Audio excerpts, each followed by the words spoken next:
بسم اللہ الرحمن الرحیم۔ السلام علیکم، ویلکم ٹو ہم کہانی۔ پلیز ناول کو لائک کر دیجیے۔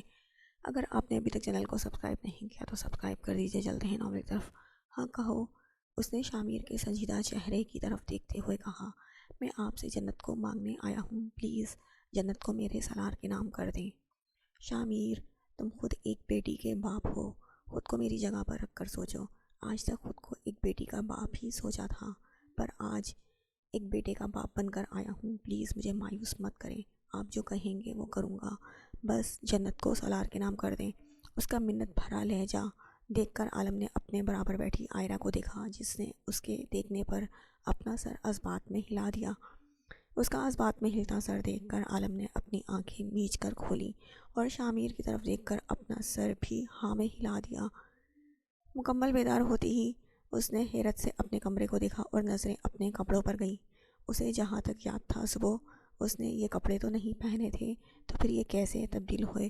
آخری بات جو اسے یاد تھی وہ یہ تھی کہ سالار نے اسے میسج کر کے بلایا تھا، جس پر وہ باہر کی طرف چلی گئی تھی اور وہ اسے حویلی کے باہر ہی مل گیا تھا۔ اس کے بعد سالار نے اس کے چہرے پر کوئی چیز رکھی تھی، لیکن اس کے بعد کیا ہوا تھا؟ اس کے ساتھ آخری بات جو اسے یاد تھی وہ بس یہی تھی، میرے ساتھ کیا ہوا تھا؟ ذہن پر زور دے کر وہ یاد کرنے کی کوشش کر رہی تھی، جب کمرے کا دروازہ کھول کر عائرہ اندر داخل ہوئی۔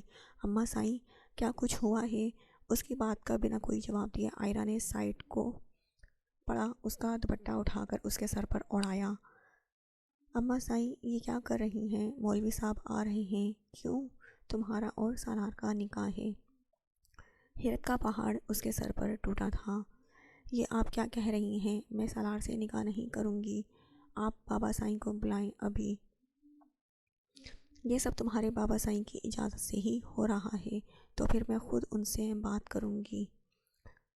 بیڈ سے اٹھ کر وہ غصے سے باہر جانے لگی جب عائرہ نے اس کا ہاتھ پکڑ لیا۔ جنت، مستقبل کے برے نقصان سے بہتر ہے ہم حال میں ہی بہتر فیصلہ کر لیں، لیکن مجھے نہیں کرنا اس سے نکاح۔ آپ لوگ کیوں یہ سب کر رہے ہیں؟ اس نے چلا کر کہا اور پھر روتے ہوئے وہیں بیٹھتی چلی گئی۔ اسے روتے دیکھ کر عائرہ نے اس کے قریب بیٹھ کر اسے اپنے سینے سے لگا لیا، جس سے جنت کے رونے میں مزید اضافہ ہوا۔ اماں سائیں، یہ ظلم نہ کریں۔ جنت، یہ ظلم نہیں ہے میری جان، میں یہ کام نہیں کر سکتی، میں یہ نکاح نہیں کر سکتی۔ عائرہ سے دور ہو کر وہ اپنے بھیگے گال صاف کرنے لگی، جبکہ اس کی ضد پر عائرہ بے بسی سے اسے دیکھنے لگی تھی۔ کیوں نہیں سمجھ رہی؟ وہ چاہے زاویان ہوتا یا کوئی اور، سالار اسے کسی اور کے ساتھ نہیں دیکھ سکتا تھا۔ جنت، مان جاؤ نا بچے، کیوں دو زندگیاں خراب کرنا چاہتی ہو؟ اور جو میری زندگی خراب ہوگی اس کا کیا؟ اس کی بات سن کر عائرہ نے اپنے ہونٹ بھینچ لیے اور سالار کی گئی ساری حرکت اسے بتا دی، جسے سنتے ہی وہ بے یقینی سے عائرہ کی طرف دیکھنے لگی۔ سالار ایسا نہیں کر سکتا، اس نے میرے ساتھ کچھ غلط نہیں کیا، ہم سب یہ بات جانتے ہیں، لیکن لوگوں کو ہم کتنی وضاحت دیں گے؟ تم یہ بات زاویان سے کہنا، کیا وہ قبول کر لے گا تمہیں؟ میں نہیں جانتی۔ اس کے لب ہولے سے ہلے۔ وہ نہیں جانتی تھی کہ زاویان اسے قبول کرے گا یا نہیں۔ بھلے وہ پہلے کی طرح ہی پاکیزہ تھی، لیکن کیا وہ یقین کرتا اس کی بات پر؟ حویلی میں موجود مہمانوں کے باعث اب تک یہ خبر یقیناً گاؤں میں پھیل چکی ہوگی، تو کیا اس کے باوجود بھی زاویان اس سب سے انجان رہتا؟ جنت، میں سالار کو کبھی معاف نہیں کروں گی اماں سائیں، اس نے میرے کردار کو داغدار کیا ہے، میں اسے کبھی معاف نہیں کروں گی۔ اس نے شدت سے روتے ہوئے چیخ کر کہا، جبکہ اس کی حالت دیکھ کر عائرہ اپنے آنسو صاف کر کے اسے چپ کرانے لگی تھی۔ کل تک جس حویلی میں شادی کی شہنائیاں بج رہی تھیں، آج وہاں ماتم جیسا سما تھا۔ ایک ہی دن میں کتنا کچھ بدل گیا تھا۔ گھر میں داخل ہوتے ہی اس نے مسکراتے ہوئے سجے گھر کو دیکھا۔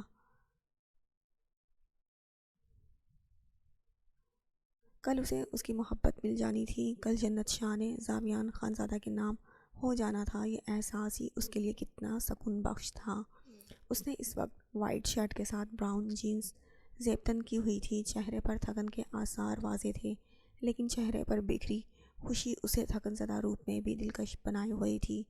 ہر طرف رباب بیگم کی غیر موجودگی دیکھ کر وہ ان کے کمرے کی طرف چلا گیا۔ مام، کمرے کا دروازہ ناک کر کے اس نے پکارا اور دروازہ کھول کر اندر داخل ہو گیا، لیکن ان کا بے سکون چہرہ دیکھ کر اس کی مسکراہٹ پل میں غائب ہو گئی تھی۔ کیا ہوا ہے؟ آپ ٹھیک تو ہیں؟ فکر مندی سے کہتے ہوئے وہ ان کے قریب آ کر پوچھنے لگا تھا، کیا ہوا ہے زاویان؟ ان لوگوں نے انکار کر دیا ہے۔ کیا کہا آپ نے؟ اس نے شوق کی کیفیت میں پوچھا۔ انہوں نے انکار کر دیا ہے۔ ان کی آواز بھیگ گئی۔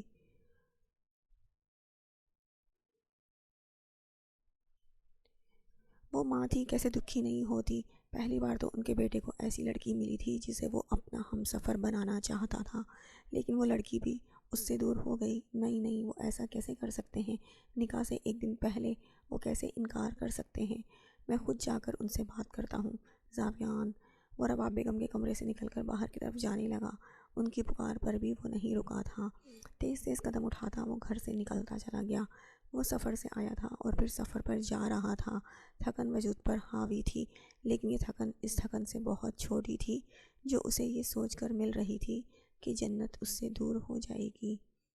نکاح نامے پر سائن کرتے ہی اس کے وجود میں خوشی کی لہر دوڑ گئی۔ اس نے جنت شاہ سے محبت کی تھی اور اس کی محبت جیت گئی تھی، کیونکہ آج جنت شاہ اس کی زندگی میں شامل ہو چکی تھی۔ اس کا جنون محرم بن چکا تھا۔ وہ کیسے نہ خوش ہوتا؟ مسکراتے ہوئے وہ اپنی جگہ سے اٹھا اور شامیر کے گلے لگ گیا۔ تھینک یو بابا سائیں، نکاح مبارک ہو۔ اس کے بالوں پر اپنے لب رکھ کر شامیر ہلکا سا مسکرایا۔ شامیر سے دور ہو کر سالار وہاں بیٹھی آئزل سے ملنے لگا۔ آئزل، چلو مجھے مبارکباد دو، اس نے وہاں بیٹھی آئزل سے کہا، جو اس کی خوشی میں خوش ہو کر کب سے تالیاں بجائی جا رہی تھی۔ بھائی کے نکاح کی شاید اسے کچھ زیادہ ہی خوشی تھی، کیونکہ تالیاں بجانے کے باعث اس کی ہتھیلیاں سرخ ہو چکی تھیں، لیکن یہ کام اس نے پھر بھی جاری رکھا۔ اپنے نکاح کی خوشی میں سالار نے اسے ارجنٹلی تیار کروایا تھا۔ اس کے بھائی کا نکاح تھا، تیار ہونا تو بنتا تھا۔ اس وقت وہ کھلے بالوں کے ساتھ بلیک کلر کی فراک پہنے بیٹھی تھی۔ بلیک کلر اس کی سفید رنگت پر خوب سج رہا تھا، جبکہ گلابی لبوں پر لپ گلوز لگائی ہوئی تھی۔ سالار کے بعد اس نکاح کی سب سے زیادہ خوشی شاید اسے ہی ہو رہی تھی۔ ساحر سے گلے مل کر وہ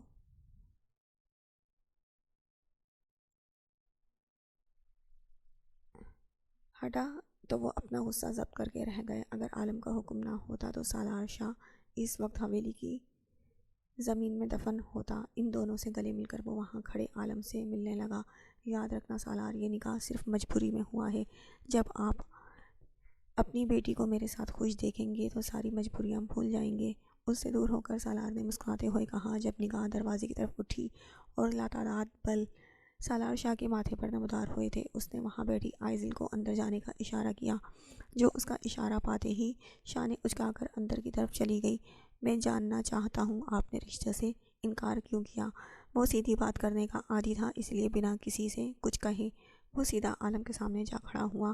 تم یہاں کیا کر رہے ہو زاویان؟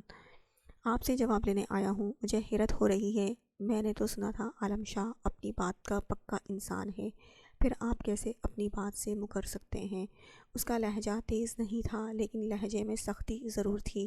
جنت شاہ میری بیٹی ہے، میں اس کی زندگی کا جو فیصلہ کرنا چاہوں کر سکتا ہوں۔ جنت آپ کی بیٹی ضرور ہے، لیکن اس کی زندگی کا فیصلہ کرنے کا آپ کو کوئی حق نہیں ہے، یہ اس کا اپنا فیصلہ ہوگا۔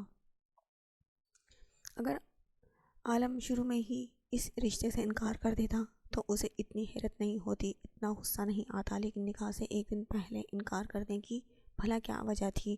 وہ کیسے برداشت کر لیتا کہ اس کی محبت اس کے اتنے قریب آ کر بھی اس سے دور چلی گئی تھی؟ جنت نے فیصلہ اپنی مرضی سے ہی کیا ہے۔ اس کی باتیں سن کر وہ خود پر ضبط کیے کھڑا تھا، لیکن کب تک کھڑا رہتا؟ اس کے منہ سے جنت کا نام سن کر اس نے غصے سے نکاح نامہ اٹھا کر زاویان کے سامنے کیا، جسے دیکھتے ہی وہ پتھر کا بن چکا تھا۔ اس نے بے یقینی سے عالم کو دیکھا تھا۔ آپ ایسا کیسے کر سکتے ہیں؟ جنت میری امانت تھی، پر اب جنت میری بیوی ہے اور اپنی بیوی کا نام میں کسی غیر مرد کے منہ سے برداشت نہیں کروں گا۔ اس کے چیخنے پر سالار نے بھی چیخ کر کہا تھا، مجھے جنت سے ملنا ہے۔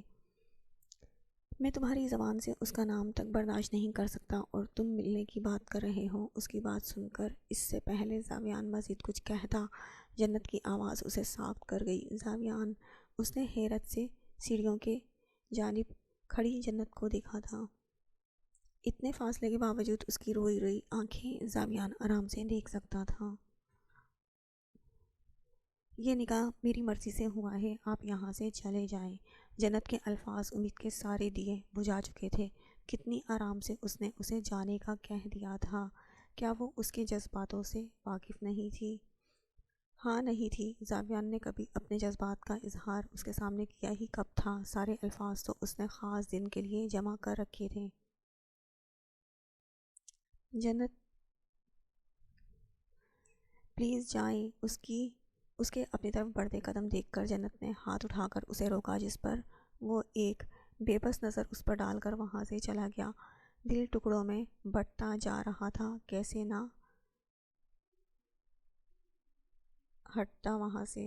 اس نے جنت شاہ سے محبت کی تھی، پر قسمت نے کتنا عجیب کھیل کھیلا تھا، وہ اس کے اتنے قریب آ کر بھی اس سے دور چلی گئی تھی۔ جنت نے بھیگی آنکھوں سے زاویان کی چوڑی پشت کو دیکھا اور ایک نفرت بھری نگاہ وہاں کھڑے سالار پر ڈال کر وہاں سے چلی گئی۔ زاویان کی یہاں موجودگی سے اسے خوشی ملی تھی، لیکن پھر وہ خوشی اگلے پل ہی بجھ گئی، کیونکہ زاویان کے یہاں آنے کا بھلا کیا فائدہ، کیونکہ وہ تو اب سالار شاہ کے نکاح میں آ چکی تھی۔ اسے ایسا لگ رہا تھا جیسے اس کے کانوں نے کچھ غلط سن لیا ہو۔ شاید میرال کو اس نے اپنے ذہن پر کچھ زیادہ ہی سوار کر لیا تھا۔ اس کی طرف سے جواب نہ ملنے پر مولوی صاحب نے اپنے الفاظ دہرائے اور ان کے لبوں پر پھر سے میرال کا نام سن کر وہ سکتے کی کیفیت میں جا چکا تھا۔ کیا واقعی اس کا نکاح میرال سے ہو رہا تھا؟ ارمان بیٹا، جواب دو۔ شاذل صاحب کے پکارنے پر وہ چونکا اور جلدی سے اپنا سر ہاں میں ہلا دیا۔ جی جی، قبول ہے۔ اسے اپنی دھڑکنوں کی رفتار بڑھتی ہوئی محسوس ہو رہی تھی۔ کیا تھا یہ سب؟ کیوں ہو رہا تھا؟ کیا واقعی اس کا نکاح میرال سے ہوا تھا، یا وہ کوئی خواب دیکھ رہا تھا؟ اس کی طرف نکاح نامہ بڑھا کر پین اس کے ہاتھ میں تھمایا اور اس نکاح نامے پر میرال کے سائن دیکھ کر اسے یقین ہو گیا کہ یہ کوئی وہم نہیں تھا، یہ حقیقت تھی۔ یہ سب کیوں ہوا؟ کیسے ہوا؟ اسے نہیں معلوم تھا۔ اسے تو بس اتنا معلوم تھا کہ اس کی زندگی میں آج جو لڑکی شامل ہوئی ہے وہ اس کی محبت تھی، جو اس کی آج محرم بن گئی تھی۔ اس کا بس نہیں چل رہا تھا کہ بھری محفل میں یہیں پر سجدہ شکر کرنے لگے، لیکن ذہن ابھی تک بے یقینی کی کیفیت میں تھا۔ اگر یہ خواب ہے تو میں دعا کرتا ہوں کہ میں کبھی اس حسین خواب سے نہ جاگوں۔ وہ دل میں خود سے مخاطب ہوا اور نکاح نامے پر سائن کر دیے۔ نکاح ہوتے ہی مبارکباد کا شور مچ اٹھا اور سب سے گلے ملتے ہوئے اس کی آنکھیں بار بار بھیگ رہی تھیں۔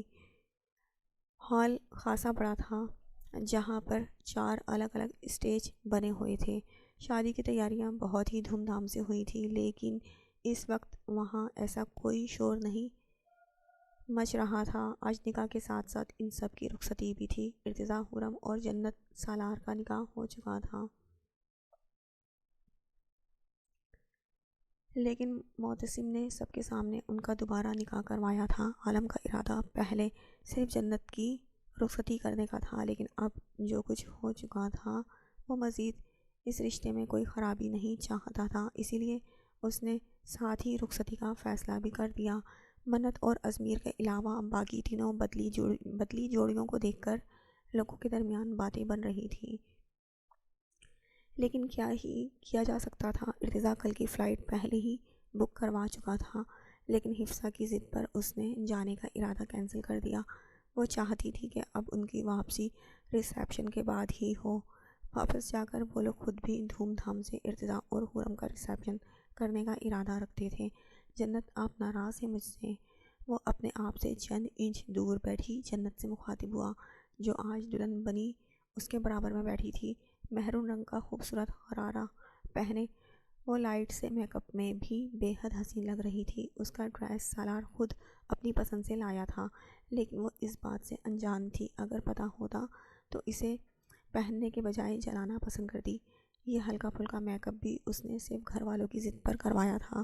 اس کی شادی زاویان کے بجائے سالار کے ساتھ ہوتے دیکھ کر سبھی حیران تھے، اور دوسری حیرت کی وجہ یہ تھی کہ شادی اتنی جلدی کرنے کی ضرورت کیا تھی۔ حیرت انہیں جنت کی شادی پر نہیں، سالار کی شادی پر ہو رہی تھی، کیونکہ وہ تو جنت سے بھی 1 سال چھوٹا تھا۔ انہیں لگ رہا تھا سالار کی شادی اتنی جلدی نہیں کرنی چاہیے تھی، ابھی تو وہ بچہ تھا۔ کاش ان کی اس بات پر جنت ان سب کو بتا پاتی کہ سالار شاہ کتنا بچہ ہے۔ تم نے جو کچھ میرے ساتھ کیا، اس کے بعد بھی تم مجھ سے یہ امید رکھتے ہو کہ میں تم سے پیار سے بات کروں گی؟ سالار سے شکوہ کناں نگاہوں سے اس نے سالار سے شکوہ کناں نگاہوں سے سالار کی طرف دیکھا، جو آج عام دنوں کی نسبت خاصا مختلف اور پرکشش لگ رہا تھا۔ آج اس کے چہرے پر ایک الگ اور خوبصورت سی مسکراہٹ سجی ہوئی تھی۔ اگر آپ میری بات مان جائیں تو مجھے کبھی یہ سب نہیں کرنا پڑتا۔ مان جاتی تو مجھے یہ سب کبھی نہیں کرنا پڑتا، اور تمہیں لگتا ہے اس سب کے بعد میں تمہارے ساتھ زندگی ہنسی خوشی گزار لوں گی؟ میرے کردار پر داغ لگایا ہے تم نے سالار۔ تمہارے لیے چھوٹی سی بات ہوگی، لیکن میرے لیے نہیں ہے۔ میں تو شاید اب لوگوں کی نظروں کا سامنا بھی نہ کر سکوں۔ کیوں نہیں کر سکتی؟ جنت کی بات سن کر اس کے ماتھے پر بل پڑا۔ کہہ کر تو دکھائی کوئی آپ کو کچھ، اس کی زبان ہی کاٹ کر پھینک دوں گا۔ کتنے لوگوں کی زبان کاٹ کر پھینکو گے؟ جو بھی آپ کے خلاف بکواس کرے گا اس کی زبان کاٹ کر پھینک دوں گا۔ تم اس کے علاوہ اور کر بھی کیا سکتے ہو سالار؟ آنکھ سے نکلتا آنسو صاف کر کے اس نے اپنے چہرے کا رخ موڑ لیا۔ جب سالار نے اس کے نرم ہاتھ کو اپنی گرفت میں لیا، اس کے اپنے ہاتھ پر گرفت محسوس کر کے جنت نے ہاتھ چھڑوانا چاہا، لیکن اس کی اس حرکت پر سالار نے اپنی گرفت مزید سخت کر لی۔ آئی ایم سوری جنت، میری وجہ سے آپ کو جو بھی تکلیف ملی ہے ان سب کے لیے میں معافی مانگتا ہوں، لیکن جب آپ کو مجھ سے محبت ہوگی نا، تب آپ کو اندازہ ہو جائے گا کہ میں غلط نہیں تھا۔ اس کی بات سن کر وہ طنزیہ انداز میں ہنسی۔ ایسا کبھی نہیں ہوگا سالار، ہوگا اور ضرور ہوگا، اس نے پر اعتماد لہجے میں کہا۔ اگر آپ کو خود سے محبت کرنے پر مجبور نہ کیا تو میرا نام بھی سالار شاہ نہیں۔ اس نے گہری نظروں سے دیکھتے ہوئے سالار نے اس کے ہاتھ پر اپنے لب رکھے اور اس کا ہاتھ اپنی گرفت سے آزاد کر دیا۔ یہ سب اسے ایک حسین خواب لگ رہا تھا۔ ایسے خواب وہ اتنی بار دیکھ چکا تھا کہ اب حقیقت بھی ایک خواب ہی لگ رہی تھی۔ بار بار نظریں گھمانے پر وہ اپنے برابر بیٹھی میرال کو دیکھ رہا تھا، جو نظریں جھکائے نہ جانے کس چیز کو گھور رہی تھی۔ اس نے تو جیسے آج سر نہ اٹھانے کی قسم کھائی تھی، لیکن اس کی یہ جھکی نظریں بھی اربان کو بے حد پیاری لگ رہی تھی۔ مسکراتے ہوئے اس نے نظروں کا رخ موڑ لیا۔ اسے تو یقین ہی نہیں آ رہا تھا اس کی محبت اس کے نکاح میں شامل ہو کر سچ میں اس کے پاس بیٹھی تھی، پر اس کی اپنے قریب موجودگی اربان لاشاری کو یہ احساس لا رہی تھی۔ ہاں میرال لاشاری، سچ میں تمہاری ہو چکی ہے۔ بس ایک بات تھی جو اسے سمجھ نہیں آ رہی تھی کہ یہ نکاح ہوا کیوں ہے۔ یہ بات جو اسے سمجھ نہیں آ رہی تھی، لیکن دوسرے اسٹیج پر بیٹھے حورم اور ارتضیٰ کو دیکھ کر تھوڑا تھوڑا اندازہ تو اسے ہو ہی رہا تھا، لیکن جب تک وہ سارا معاملہ نہیں جان لیتا تب تک وہ اپنی مرضی سے کوئی کہانی ذہن میں اخذ نہیں کرنے والا تھا۔ گہرا سانس لے کر اس نے نظروں کا رخ پھر سے برابر بیٹھی میرال کی جانب کیا، جو سرخ رنگ کی برائڈل فراک پہنے معصوم گڑیا لگ رہی تھی۔ مہرینہ بیگم کے کہنے پر اس نے دلہن کے لیے ڈریس اپنی مرضی کا لیا تھا، اور یہ فراک دیکھتے ہی اسے میرال کا خیال آیا تھا۔ اس نے بھلے یہ فراک حرم کے لیے لی تھی، پر دل میں یہی خواہش تھی کہ اسے میرال پہنے، اور اس کی یہ خواہش سچ میں پوری ہو گئی تھی۔ اس کا اور حرم کا سائز ایک ہی تھا، اس لیے یہ فراک اسے بالکل فٹ آ رہی تھی۔ وہ اس سے بات کرنا چاہتا تھا، لیکن جانتا تھا اس وقت وہ بات کرنے کی کنڈیشن میں نہیں ہوگی، اور اس بات کا اندازہ اس کی کپکپاتی انگلیوں سے ہو رہا تھا۔ اسی لیے اس سے بات کرنے کے لیے بے چین ہوتے دل کو وہ تھپک کر سلانے لگا۔ آج اس کے لیے بے حد خاص دن تھا۔ اس دن کا تو اسے کب سے انتظار تھا، جب منت سج دھج کر اس کی دلہن بن کر اس کے پاس آئے گی، لیکن آج کا دن اس کی سوچ کے برعکس تھا۔ اسے لگتا تھا کہ منت اپنی شادی والے دن اسے شرماتی مسکراتی ملے گی، لیکن یہاں تو وہ منہ بسور کر بیٹھی تھی، کیونکہ حرم کے ساتھ جو کچھ ہوا تھا وہ اس پر پہلے ہی غمگین تھی۔ اوپر سے اس کے بعد جنت کا زبردستی ہوا نکاح اسے مزید اداس کر چکا تھا۔ اسے برا لگ رہا تھا۔ اس کی سب سے زیادہ دوستی میرال سے تھی، اس کے بعد جنت اور حرم آتی تھی، لیکن پھر بھی وہ دونوں اس کے لیے خاص تھی۔ جنت اور حرم کے ساتھ ساتھ اسے میرال کے لیے بھی برا لگ رہا تھا، کیونکہ اسے زبردستی کے رشتے میں باندھا جا رہا تھا۔ عالم کے پوچھنے پر میرال نے خاموشی سے سارا فیصلہ ان سب پر چھوڑ دیا تھا، پر منت جانتی تھی کہ وہ خوش نہیں ہے۔ منت ازمیر کی آواز نے اسے چونکنے پر مجبور کیا۔ نگاہوں کا رخ اس کی جانب کر کے اسے دیکھنے لگی۔ جو گہری نسوں سے اس کا حسین سراپا اپنی نگاہوں میں بسا رہا تھا۔ جانتا ہوں تم پریشان ہو، پر تمہارے پریشان ہونے سے اب کچھ بدل نہیں سکتا۔ جو ہونا تھا ہو چکا، لیکن یہ تو غلط ہے ازمیر۔ ہاں غلط تو ہے، پر اس سے زیادہ غلط جانتی ہو کیا ہے؟ کیا کہ تم ہمارا اتنا خاص دن خود کو اداس کر کے برباد کر رہی ہو۔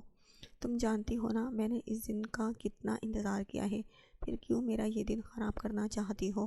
ازمیر نے اس کی کمر کے گرد اپنا بازو حائل کیا اور اسے اپنے بے انتہا قریب کر لیا۔ اب تو وہ اس کے نکاح میں تھی۔ نکاح میں نہ ہونے کے باوجود ازمیر نے اس پر ہمیشہ سے اپنا حق جمایا تھا۔ آج تو وہ مکمل طور پر اس کی دسترس میں تھی۔ پھر وہ بے باک انسان کیسے کوئی بے باکی نہیں دکھاتا؟ ازمیر دور رہیں، اس نے دہکتے گالوں سے اسے دور ہونے کے لیے کہا، جس پر اس نے منت کو مزید اپنے قریب کر لیا۔ دونوں کے درمیان جو 1 انچ کا فاصلہ بچا تھا وہ بھی ختم ہو گیا۔ آج تو جیسے ان دونوں کے درمیان سے ہوا بھی نہیں گزر سکتی تھی۔ جبکہ ازمیر کی بھری محفل میں اس طرح کی حرکت پر منت خود کو کوس رہی تھی۔ پاس کھڑی عائشہ ازمیر کی حرکت دیکھتے ہی اپنا موبائل نکال کر ان کی تصویریں بنانے لگی۔ اسے تو ویسے بھی ایسے سینز بہت اچھے لگتے تھے، کیونکہ ایسے سینز کو دیکھ کر اسے ناولز والی فیلنگز آتی تھی۔ کیسے دور رہوں، اتنی مشکل سے تو یہ موقع ملا ہے، اور میں سوچ رہا تھا میری بے باک باتوں پر تم ٹماٹر بن جاتی تھی تو میری بے باک حرکتوں پر تمہارا کیا حال ہوگا؟ لب دانتوں تلے دبا کر اس نے اپنی مسکراہٹ روکی۔ ازمیر لوگ دیکھ رہے ہیں، دیکھنے دو۔ ازمیر لوگوں کو چھوڑو، صرف مجھ پر دھیان دو۔ وہ پیاسی نگاہوں سے نظروں سے اس کے لپسٹک سے سجے سرخ نرم لب دیکھنے لگا۔ وہ تو شاید اس بھری محفل میں بھی کوئی گستاخی کرنے سے پیچھے نہیں ہٹتا، لیکن ازمیر کی کان میں موجود سرگوشی سن کر اسے اپنا چہرہ منت سے دور کرنا پڑا۔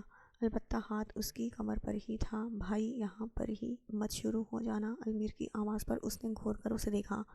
ایسے کیوں گھور رہے ہو؟ تمہاری ہی ہے، لیکن کمرے میں جانے تک کا صبر کر لو۔ اچھا ٹھیک ہے، کچھ نہیں کر رہا، اس نے شرافت سے کہا، جبکہ اس کی اتنی فرمانبرداری پر وہ تھوڑا حیران ہوتا۔ واپس نیچے چلا گیا۔ اس کے جانے کے بعد ازمیر نے منت کی طرف دیکھا، جس کے چہرے پر کوس و قزح کے رنگ بکھرے پڑے تھے۔ اس کا چہرہ دیکھتے ہی ازمیر نے نگاہوں کا رخ پھیر لیا، ورنہ جذبات پھر بے قابو ہو جاتے۔ اور کیا تم مجھ سے بات بھی نہیں کرو گی؟ اس نے لاپرواہ بیٹھی خرم کی طرف دیکھا، جو کریم کلر کے برائڈل فراک پہنے اسے سچ مچ کی حور ہی لگ رہی تھی۔ وہ واقعی حسین تھی، ایسے ہی تو وہ اسے حور نہیں کہتا تھا۔ اس کا یہ ڈریس ارتضیٰ نے حفصہ سے آج ہی منگوایا تھا، کیونکہ ان کپڑوں میں تو وہ اسے ہرگز نہیں دیکھ سکتا تھا جو اربان اس کے لیے لایا تھا۔ اور میری بات کا جواب دو، ورنہ میں تمہیں یہاں سے اٹھا کر لے جاؤں گا۔ ارتضیٰ کی دھمکی پر اس نے غصے سے اس کی طرف دیکھا، جس نے بلیک کلر کا 3 پیس سوٹ پہنا ہوا تھا۔ وہ واحد دولہا تھا جو اپنی بارات پر 3 پیس سوٹ پہنے بیٹھا تھا، کیونکہ ازمیر نے کریم اور سالار نے ڈارک براؤن کلر کی شیروانی پہن رکھی تھی، جبکہ اربان نے آف وائٹ کلر کا پرنس کوٹ پہنا ہوا تھا۔ کیا جواب دوں آپ کو بات کا؟ میں جانتا ہوں تم مجھ سے ناراض ہو، پر فکر مت کرو، گھر پہنچتے ہی تمہاری ساری ناراضگی میں دور کر دوں گا، اور مجھے یقین ہے میرے منانے کا طریقہ تمہیں بہت پسند بھی آئے گا۔ مجھے کوئی ناراضگی ختم نہیں کرنی ہے، اس کی بات کا مطلب سمجھتے ہی اس نے گھبراتے ہوئے کہا، اور اس کی گھبراہٹ دیکھ کر وہ ہلکا سا مسکرایا۔ لیکن مجھے تو اپنی حور کی ناراضگی دور کرنی ہے، اس نے حرم کا گھبرایا ہوا روپ نظروں کے حصار میں لیتے ہوئے کہا، اور اس کے کپ کپاتے ہاتھ کو اپنے مضبوط ہاتھوں میں تھام لیا۔ تقریب اختتام پر پہنچتے ہی رخصتی کا شور اٹھا۔ حرم کو فی الحال اپنے گھر ہی جانا تھا، اسی لیے وہ مطمئن تھی، البتہ دل میں یہ بات ضرور سوچی جا رہی تھی، کب تک وہ یہاں رہے گی؟ کچھ دنوں بعد ہی صحیح، لیکن پھر ارتضیٰ اسے یہاں سے لے جائے گا۔ آنے والے وقت کا سوچ کر اس نے جھرجھری لی اور روتی ہوئی منت کو دیکھنے لگی، جو ساحر کے گلے لگ کر اس طرح رو رہی تھی جیسے اسے رخصت کر کے دنیا سے باہر بھیجا جا رہا تھا۔ منت اب بس بھی کرو، اسے روتے دیکھ کر اذان نے نرمی سے اس کی پشت پر ہاتھ پھیرا۔ ہاں منت، تم کون سا کوئی دوسرے شہر جا رہی ہو؟ ایک ہی جگہ پر تو رہنا ہے، اتنا تو میں بھی اپنی رخصتی پر نہیں روئی تھی۔ مہم کے کہنے پر اس نے خفگی سے ساحر کی طرف دیکھا۔ آج اس کی رخصتی تھی، اسی لیے آج اسے کسی کی ڈانٹ نہیں سننی تھی۔ مہم ایسے مت کہو میری جان کو، منت کے آنسو صاف کر کے اس نے نرمی سے ماہم کو ٹوکا اور وہاں کھڑے ازمیر کو دیکھا جو کان کھجاتے ہوئے منت کا یہ سین ختم ہونے کا انتظار کر رہا تھا۔ اوئے لڑکے، میری بات سنو، جی کہیں اس کی آنکھوں میں، اگر میں نے کبھی تمہاری وجہ سے آنسو دیکھے تو پھر میں یہ لحاظ نہیں کروں گا کہ تم ماہر کے بیٹے ہو، تمہاری ٹوٹی گردن ہوگی اور میرا ہاتھ۔ اس کی بات سن کر ازمیر نے اپنے دانت دکھاتے ہوئے منت کو اس سے دور کیا۔ منت، کیا ہو گیا ہے؟ رونا بند کرو، کیوں خود کو بیوہ کروانا چاہتی ہو؟ ابھی تو میں نے اپنی سہاگ رات بھی نہیں منائی ہے۔ اس کے کہنے پر جہاں سب نے اسے گھور کر دیکھا وہیں منت تو پاؤں کے ناخن تک سرخ ہو چکی تھی۔ ازا نے زور سے اس کے بازو پر تھپڑ مارا، البتہ اس کے نازک چھوٹے ہاتھوں کا ازمیر پر کوئی اثر نہیں ہونا تھا۔ یہ الگ بات تھی، اماں صاحب، آپ کے ان چھوٹے چھوٹے نازک ہاتھوں کے یہ تھپڑ مار تو ہرگز نہیں کہلائیں گے۔ اپنے بیٹے کی بات سن کر اس نے منہ بسور لیا اور ازا کا خراب منہ دیکھتے ہی ماہر نے زوردار مکہ ازمیر کے بازو پر رسید کیا، جس پر وہ کراہ کر رہ گیا، اور اس کے کراہنے پر ازمیر نے اپنی ہنسی ضبط کی۔ ازا کے ساتھ اس طرح کا مذاق تو وہ بھی کر لیتا تھا، لیکن ماہر کے سامنے نہیں، کیونکہ پھر کچھ نہ کچھ سننے کو ملتا یا پھر ایک تھپڑ کہیں نہ کہیں ضرور پڑتا۔ اپنا بازو سہلاتے ہوئے اس نے کھا جانے والی نظروں سے ازمیر کو گھورا، جو بھائی کے مار کھانے پر ہنس رہا تھا۔ حد ہوتی ہے بابا، بابا صاحب، دلہا ہوں میں، اسی چیز کا لحاظ کر لیں۔ تم نے کبھی بڑوں کی موجودگی کا لحاظ کیا ہے؟ اسے جواب عظیم کی طرف سے ملا، دادا صاحب، میں سارے لحاظ کر لوں گا، آپ بس جلدی سے رخصتی کروائیں، یہاں میرے جذبات قابو میں نہیں آ رہے ہیں اور آپ لوگوں کو لیکچر دینے کی پڑی ہے۔ اس کی پھر وہی بات سن کر ان سب نے اپنا سر نفی میں ہلایا۔ وہ ازمیر شاہ تھا، وہ کبھی نہیں سدھر سکتا تھا۔ سب سے گلے مل کر وہ روتے ہوئے عالم کے گلے ملی۔ میرال، تم جانتی ہو نا، میں تمہارے لیے کبھی کوئی غلط فیصلہ نہیں کر سکتا۔